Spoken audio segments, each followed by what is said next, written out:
Some say it's an alien, some say it's too humankind to be an alien. Whatever it is, it's evil. The Rake.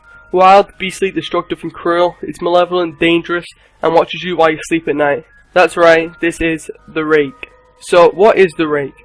I myself cannot come to a conclusion to what it is. In a formal sense, it's a creature of the sun, an alien. There's never been a final ending to what it is. Many just make their own ideas to what they believe. If you look at the pictures, it seems to be a deformed human. One picture actually shows long razor blade looking claws on his hand, long and sharp, kinda like a rake. The picture also shows it being skinny, and you can kind of make out some ribs on its body. You can see some leg muscles that look like human legs, a pelvis like a human, and feet like a human. Although from videos I've seen, it walks on all fours, like a canine. On the Everyman Hybrid wiki, it says that its presence is also accompanied by heavy breathing, whispering noises, and loud growls.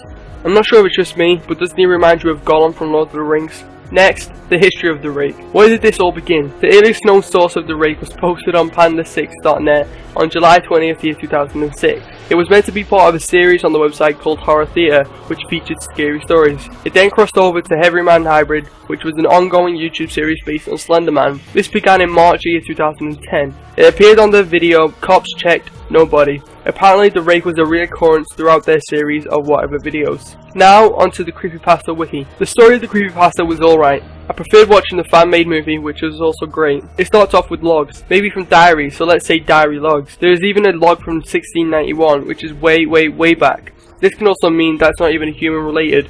No animal that I know of has lived for so long. It has to be something we do not know about, so I can see where people who believe it's an alien fight their cause for. The main entry we read about is a woman who documents what happened in 2003 in the year 2006. She had just returned from a nice holiday with her family and went to sleep. At 4 AM she woke up thinking her husband was awake. She took her chance to take back the quill. Then her husband turns around with a scared face, gasps and grabs tight of his wife. In the room rested the Rake. I came up to her husband and then left the room, heading to the kids' room. As a natural's mother's instinct and a parent's instinct, both of them ran for the room trying to stop whatever it is they thought it was. Basically, in the end, her life was ruined and she cried and wrote about it. The woman did set a recorder down on the side of her bed while she slept, and was scanned through her rolling around in the bed while she was asleep, hoping to get some audio of the Rake's return. For 2 weeks she was unsuccessful, until finally, she heard what seemed to be a shrill voice. She knew that the Rake would just revisit her, but she was just waiting. The story was rather short but enjoyable to read.